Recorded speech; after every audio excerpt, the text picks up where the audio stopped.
Halo semuanya, kembali lagi di channel Indo Coding bersama saya Sugiarto.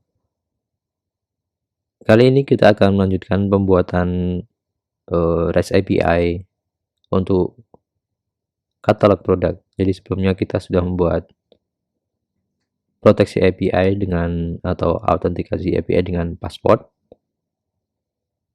Kali ini kita lanjutkan untuk bagian yang lain yaitu untuk products. Baik, kita akan mulai untuk bikin routingnya. Saya buka dengan Visual Studio Code. Kemudian saya jalankan project saya.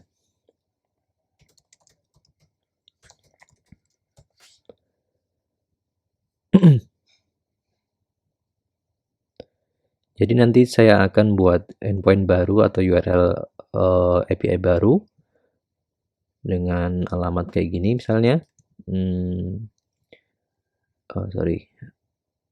API slash products seperti ini.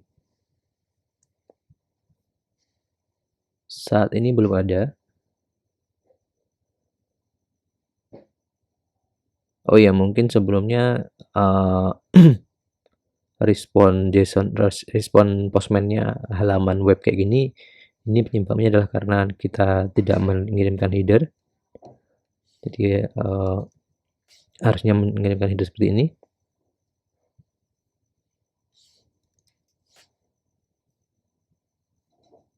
Dan dia akan responnya adalah JSON kayak gini.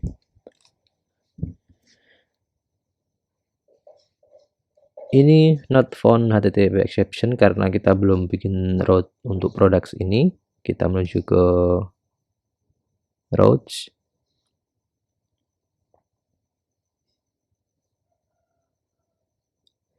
Routes API. Saya bikin route baru.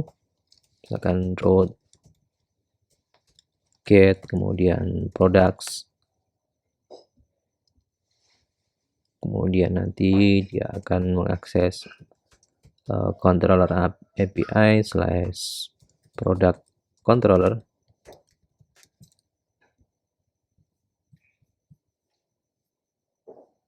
Kemudian misalnya index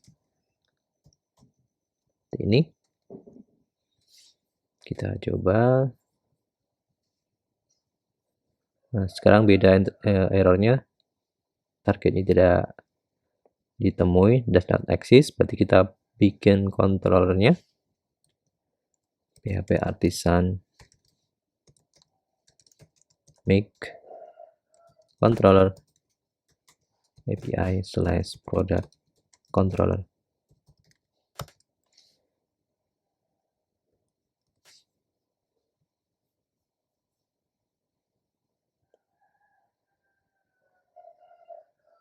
Keliru. Sorry, keliru.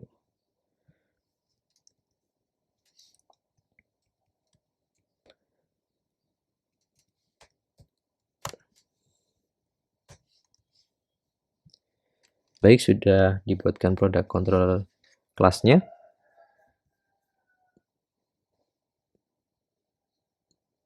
Selanjutnya kita bikin metode index.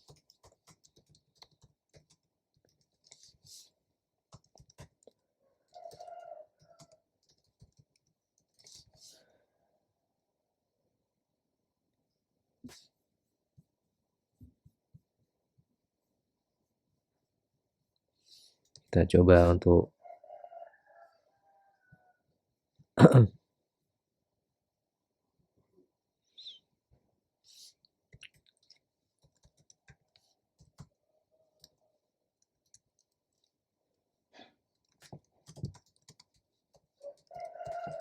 kita ngecek apakah sudah berjalan untuk root products ini. Oke, sudah bisa mengakses fungsi index di controller ini, di controller product. Kita lanjutkan. Yang pertama adalah kita akan memanggil repository katalog yang sudah kita buat sebelumnya. Interface-nya yang kita panggil di ini. Kita import. use app, kemudian repositories, kemudian front interface, kemudian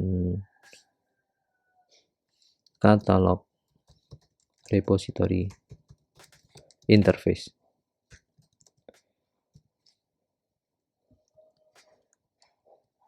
Baik, kemudian kita buat private property untuk katalog repository interface. Katalog repository aja, katalog repository. Kemudian kita inject ke construct-nya.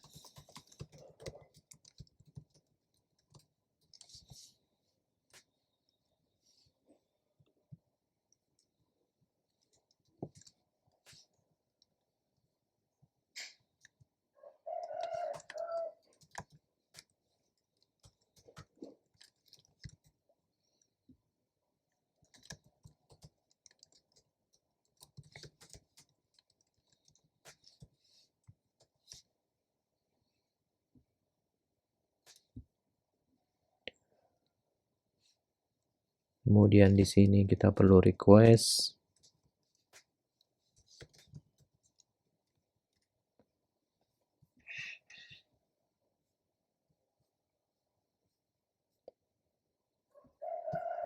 Ya, di sini mungkin kita perlu per page juga untuk pagination. Kita kasih default 9 misalnya.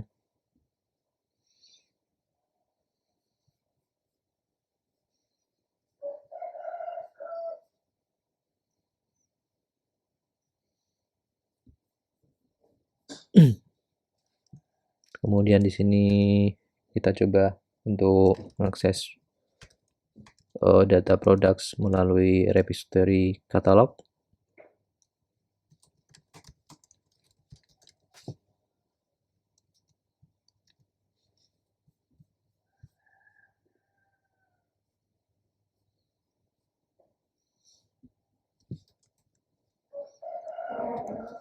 Paginate, kemudian per page.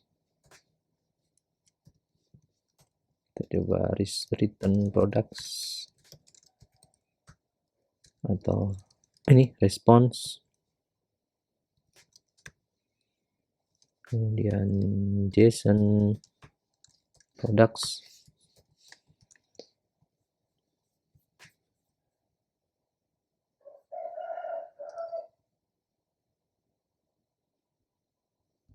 ini harusnya this per page.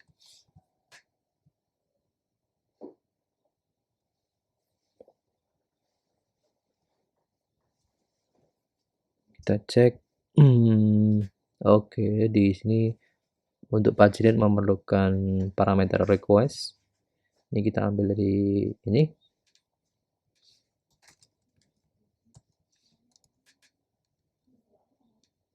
Ya.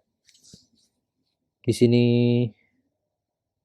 kita udah bisa nyoba untuk ambil data produk dari tabel produk melalui repository catalog. Jadi mungkin di sini kita udah mulai merasakan apa ya manfaatnya ketika kita kemarin implementasi repository pattern. Jadi di sini kita nggak perlu lagi coding untuk mengquery ke tabel produk. Kita cukup mengambil atau memanggil metode yang kita butuhkan, yaitu ini adalah paginate di yang udah kita buat di katalog repository. Jadi nanti tinggal di produk di sini kita tinggal ya coding sedikit, kemudian nanti mungkin akan lebih banyak ke formatting JSON-nya. Kita mau nampilin kolom yang mana saja, kita mungkin nambahkan informasi tertentu di respon JSON-nya dan sebagainya. Baik, di sini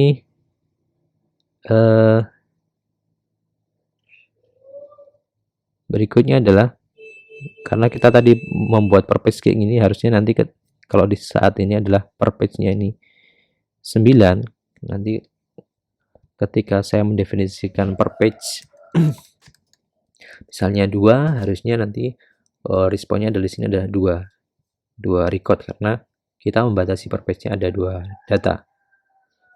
Tapi saat ini belum bisa karena kita perlu tambahkan pengecekan di sini, yaitu dicek dulu if per page sama dengan integer request kemudian per page kayak gini. Jadi ketika ada parameter per page di request API, maka per page-nya adalah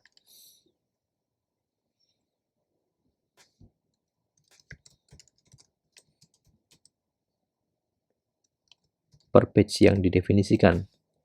Atau mungkin kalau mau membatasi maksimal per page-nya juga kita bisa lakukan di sini, misalnya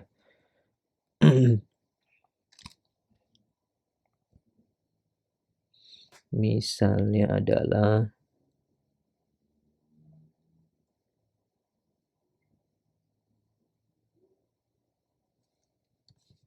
mungkin kayak gini, kita coba. Dan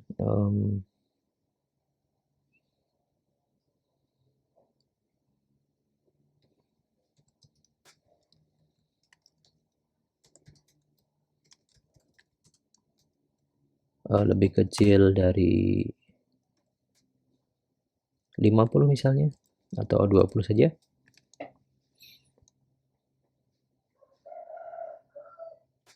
Kita coba cek.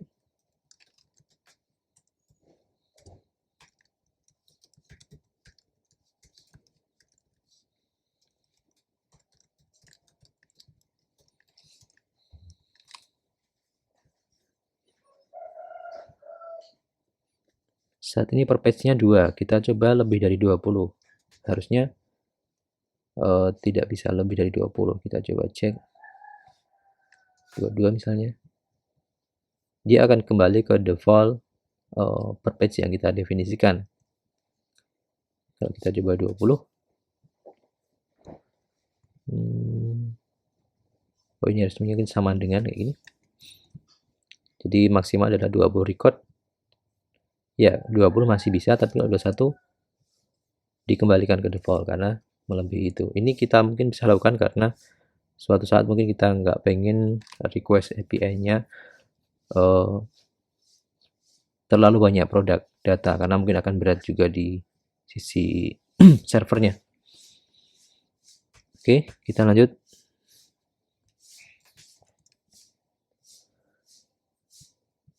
Nah, di sini kalau kita lihat respon datanya adalah respon data yang kita buat ini semua kolom kita tampilkan. Nah, ini sebenarnya kita bisa membatasi kolom-kolom apa saja atau informasi apa saja yang kita sampaikan di respon API ini. Namun sebelum itu kita akan menggunakan respon yang sudah kita atau metode respon yang sudah kita buat di base controller sebelumnya. Jadi di base controller sebelumnya kita membuat format respon kayak gini, ada code, ada data dan message statusnya. Kita akan menggunakan ini. Caranya adalah kita tinggal ini return, kemudian this response oke. Kemudian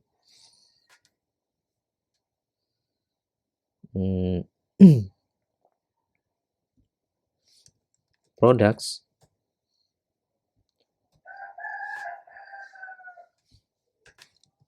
ya, seperti ini. Kita coba.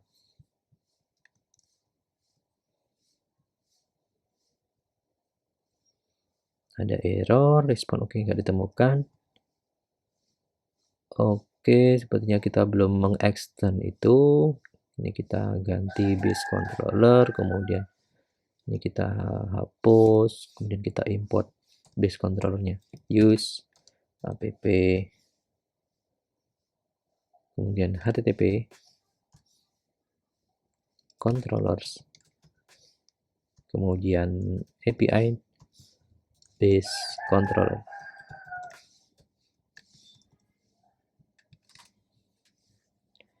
Ya, jadi sekarang ada info kayak gini, ada code, data, dan message sesuai dengan yang kita buat sebelumnya formatnya. Nah, di sini kita lanjutkan untuk tadi formatting JSON-nya. Jadi kita nggak pengen semua kolom ditampilkan di sini, karena mungkin kita ingin ya menyembunyikan informasi tertentu, dan juga mungkin agar respon datanya efisien, tidak terlalu banyak datanya. Kita akan belajar tentang resource response, API resource di sini. Jadi dari penjelasan di sini kita bisa tahu bahwa resource API ini adalah layer transformasi yang ada di antara Eloquent model dan JSON response. Karena kita berada di tengahnya, berarti kita bisa memanipulasi respon yang akan kita tampilkan. Jadi misalkan dari tabel produk ini ada kolom banyak banget, ada mulai dari ID sampai status dan sebagainya. Nah, mungkin saja kita cuma membutuhkan cuma nama, kemudian SKU, slug, kemudian deskripsi. Yang lain itu tidak kita butuhkan untuk ditampilkan di sini. Kita bisa menggunakan yang namanya resource di sini. Nah, kita akan mulai menggunakan itu.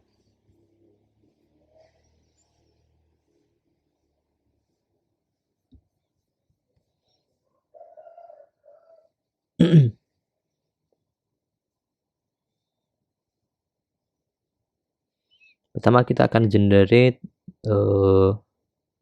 resource.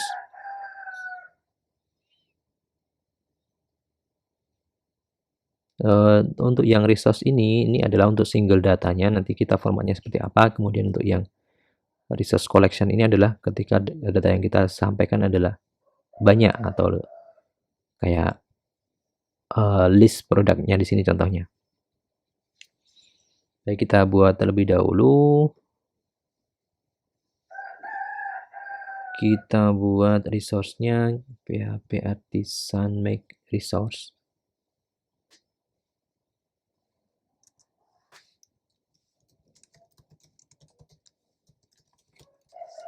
Make resource.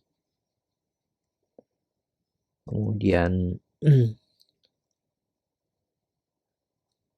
apakah kita coba bisa tambahkan API seperti ini?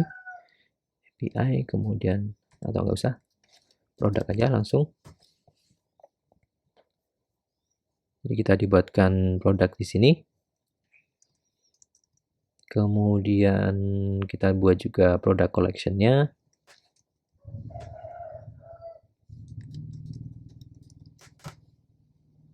Oke, kita jalankan ulang. Nah, di sini contohnya kita bisa memanipulasi informasi apa aja yang mau kita tampilkan.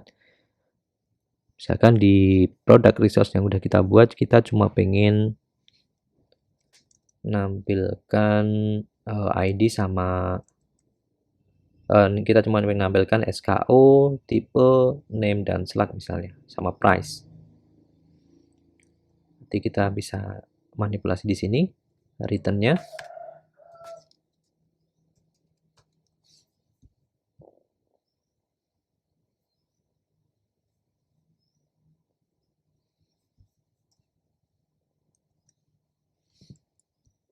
SKU adalah this SKU. Kemudian type adalah this type. Name adalah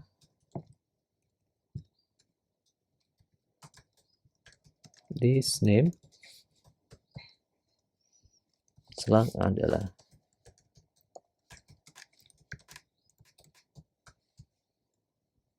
kemudian price misalnya yang terakhir, this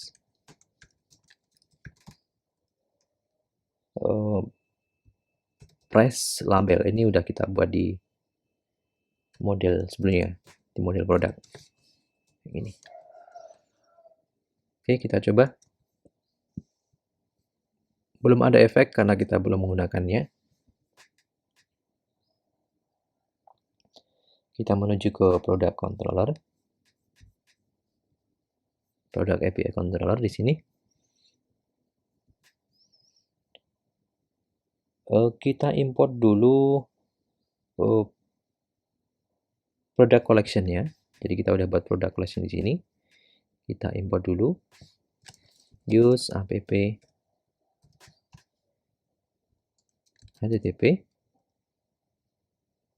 kemudian resource,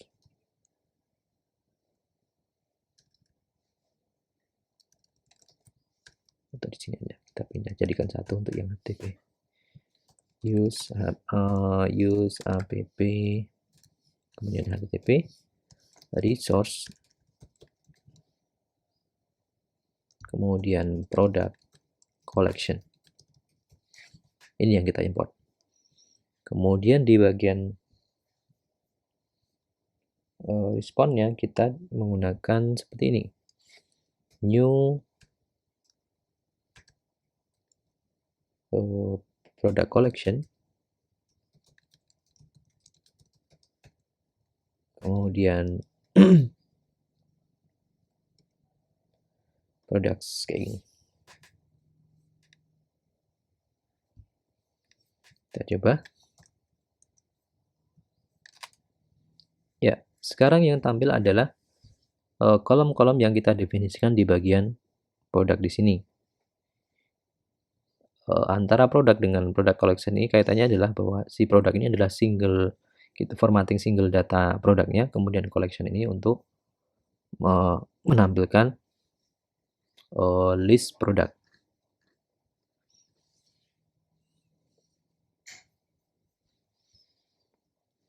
Baik, berikutnya adalah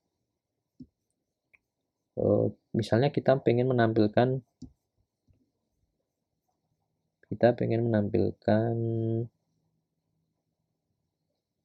oh ya, ada agak beda sebenarnya. Di sini sebelumnya ada kayak gini. Kalau kita amati tadi, misalkan tadi seperti ini, ada informasi current page-nya berapa, kemudian ada links, ada first page URL dan seterusnya.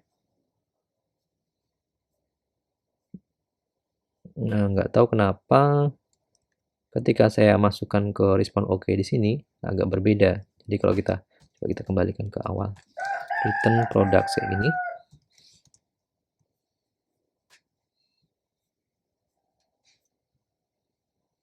Nah, akan ada informasi-informasi seperti ini. Paginate. Kalau kita coba cek kayak ini, response.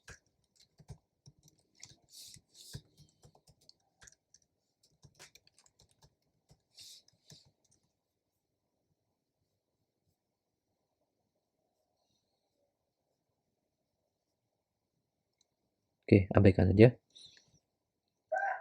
Baik, berikutnya adalah kalau di sini informasinya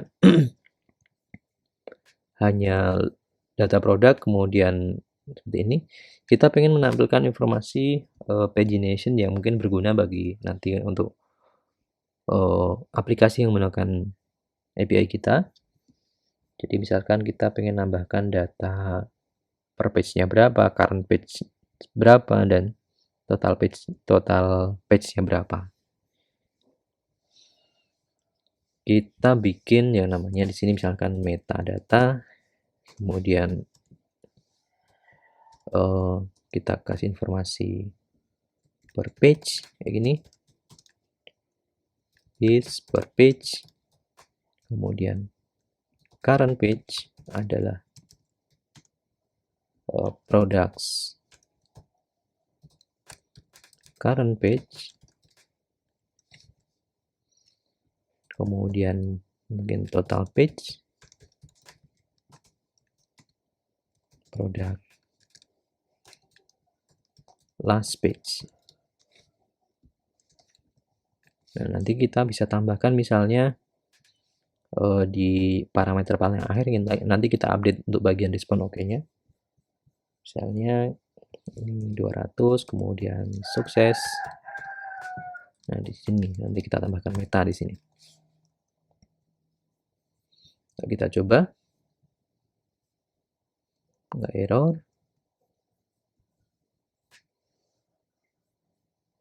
Base controller.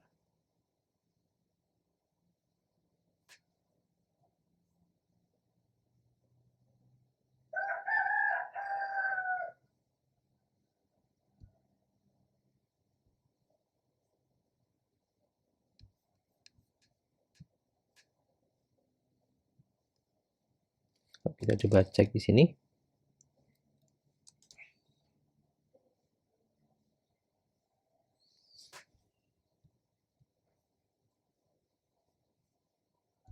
Meta defaultnya adalah array.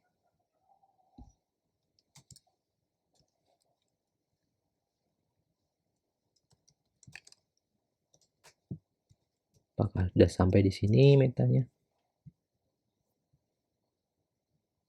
Ya, sudah ada.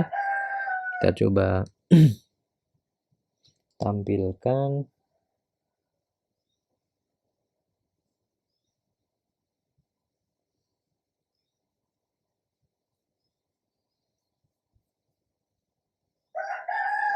Jadi if ada meta, maka tampilkan di respon JSON-nya.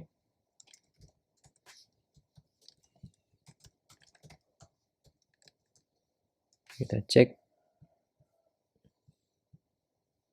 Oke, jadi sekarang ada informasi seperti ini.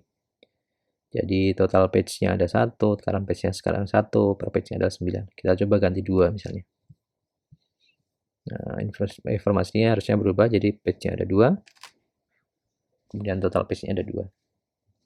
Sekarang page-nya adalah 1. Baik, berikutnya kita akan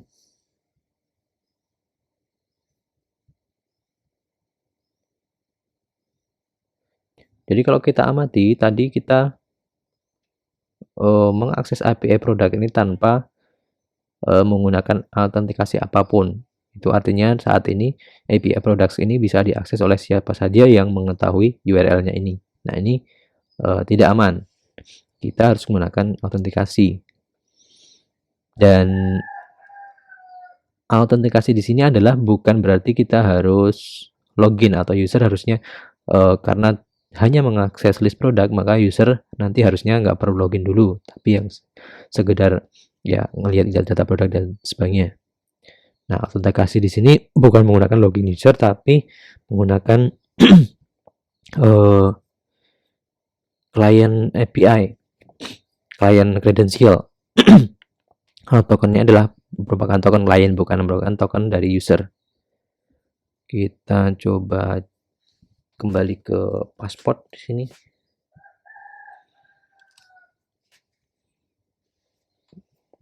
Kita cek untuk yang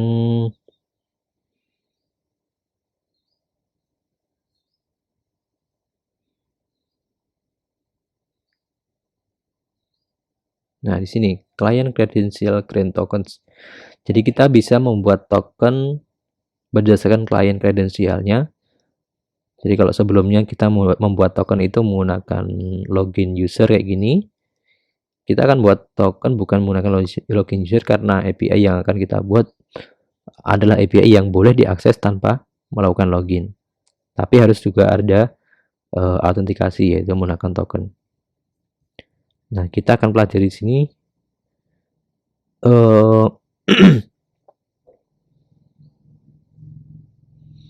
mengenai client credential grant tokens. Nah, kita buat dulu seperti ini, kita coba jalankan.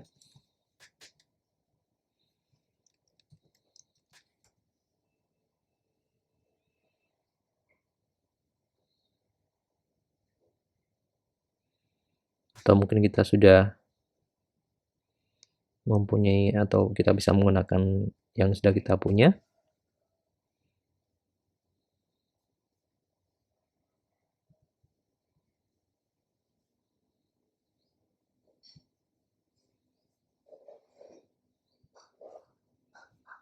Ya, kita udah punya, misalnya ini ada klien di sini.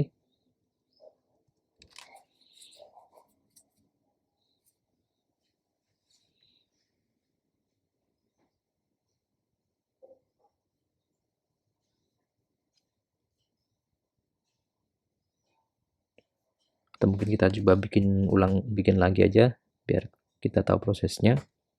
Misalnya saya buat misalkan client app gitu misalnya. Nah, di sini sudah dibuatkan. Kalau kita cek di tabel di sini, nah ada client app. Kita akan menggunakan ini nanti.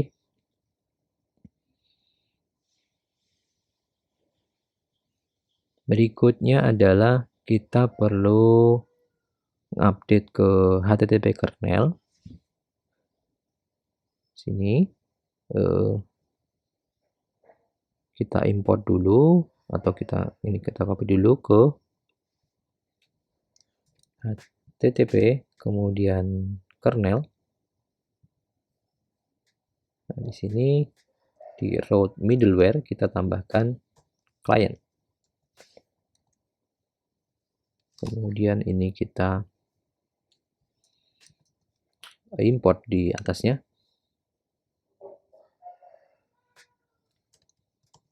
Sini. Berikutnya kita bisa menggunakan seperti ini.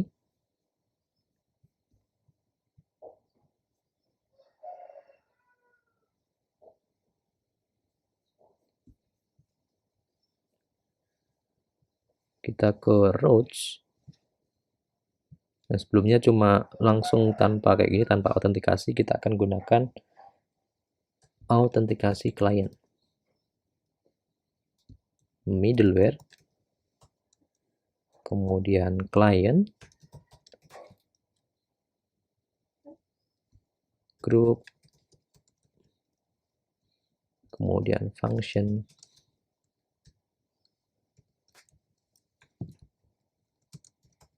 kayak gini. Ini kita kopikan ke di dalamnya.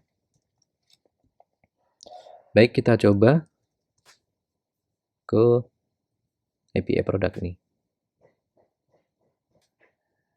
Nah, di sana adalah ada respon unauthorized karena kita mengakses API product tanpa menggunakan autentikasi sama sekali. Nah, kemudian untuk generate tokennya seperti apa? Generate tokennya adalah seperti ini. Token untuk kliennya. OAuth token. OAuth/token, kemudian kita ngirimkan kredensial yang kita punya tadi. Misalnya, tadi adalah client ID-nya ini.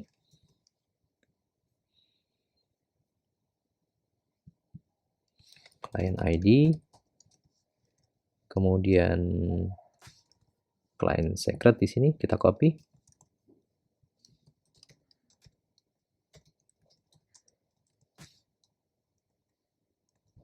Kemudian grant type-nya adalah kredensial. Grant type. Nah, untuk scope ini tidak harus menggunakan scope. Jadi dengan ini kita udah bisa membuat token untuk mengakses API yang tidak menggunakan login user. Untuk scope nanti mungkin bisa dipelajari sendiri lebih detailnya. Nah, kita coba copy ini untuk mengakses API product.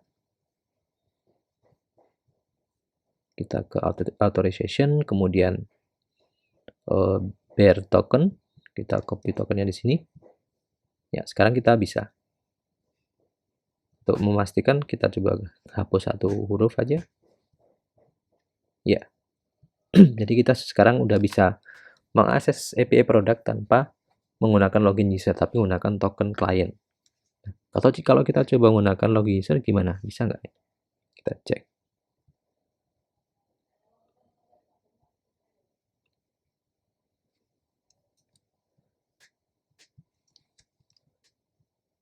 Ya, menggunakan login user bisa. Kenapa? Karena uh,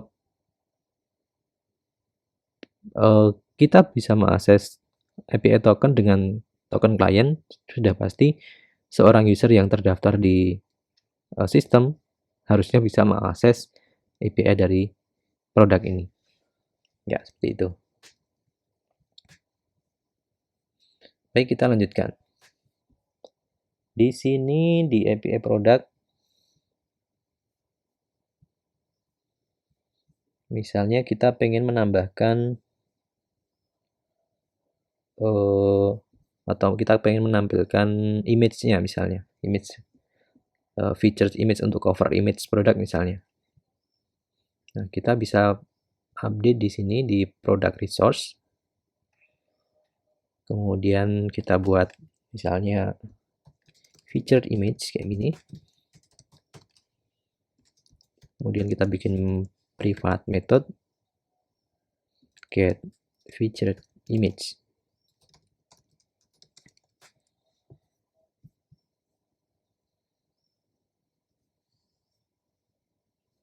Nah, get featured image ini seperti apa? Kita ngopi aja logiknya yang dari view yang kita sudah gunakan di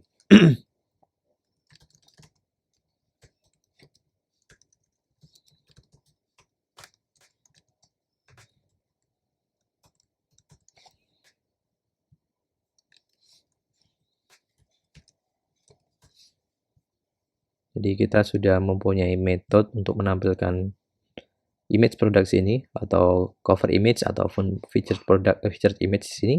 Kita copy saja logiknya dari view.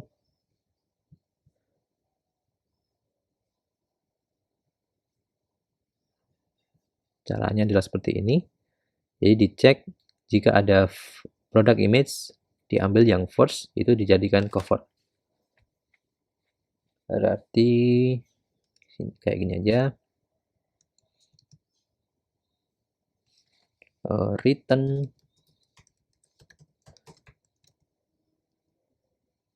jika ada first image, ketika ada produk image, kita ambil yang pertama.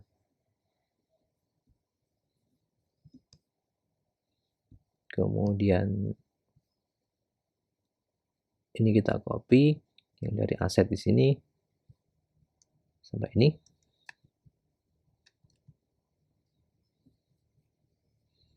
Selain itu, ketika nggak ada produk image-nya, berarti kita tampilkan nol kayak gini.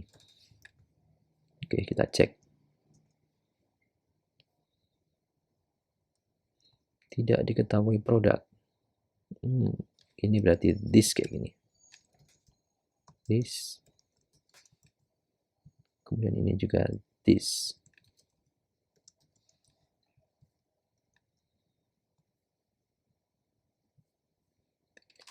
Oke, produk image-nya sudah muncul.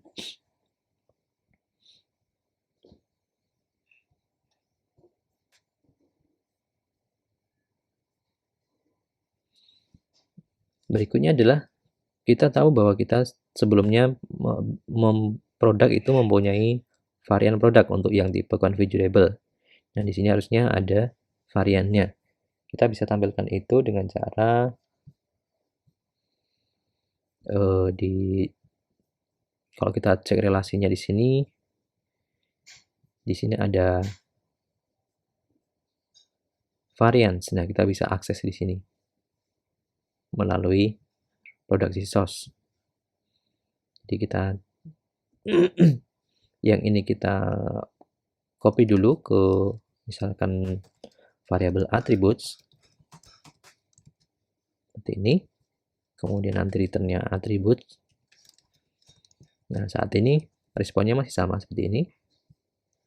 Kita bisa manipulasi di sini. Misalnya ketika ketika type-nya adalah ketika this type adalah configurable,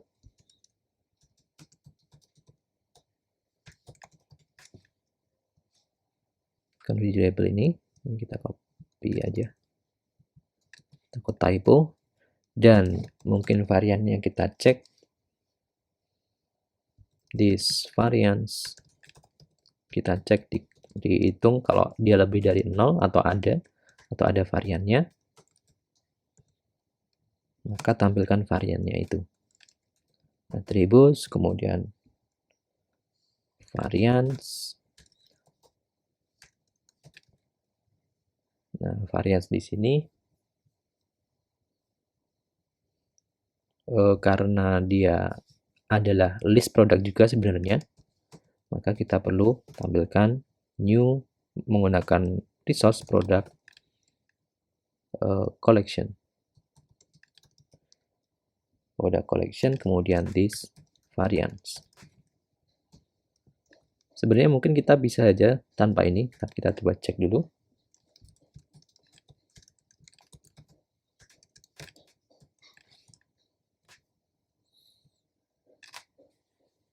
Ya, kita sudah bisa menampilkan variance di sini. Yang jadi masalah adalah semua kolomnya tampil semua. Semua kolom ditampil produk tampil di sini. Nah, ini kita nggak perlu. Jadi kita bisa menggunakan resource collection yang sudah kita buat. Di new, kemudian product collection, variance. Kita coba cek.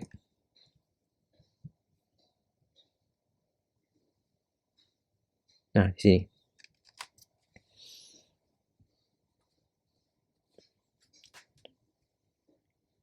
Ini kita nggak perlu import karena hanya satu folder di sini, jadi udah otomatis dia detect product collection.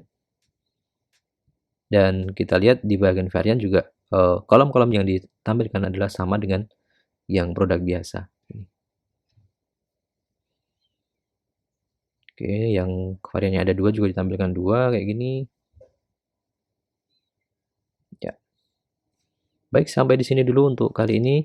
Kita udah bisa membuat API untuk produk. Oh ya, mungkin kita coba cek di sebelumnya di fitur produk di sini kita bisa search misalnya kayak gini. TV ya. Oh, nggak muncul TV, apa ya?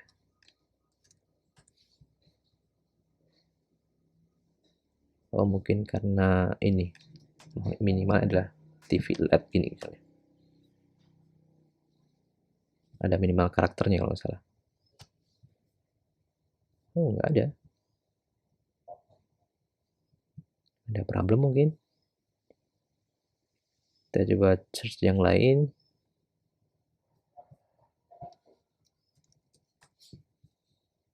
Oke, ini dulu. Nah, ini harusnya kita bisa nge-search baju di sini. Ini harusnya kita bisa search juga di API kita. Karena kita menggunakan repository yang sama. Nah, kita coba cek. Parameternya adalah key. Kemudian search-nya adalah seperti ini. Oke, jadi kita sudah bisa search juga. Jadi semua fitur yang ada di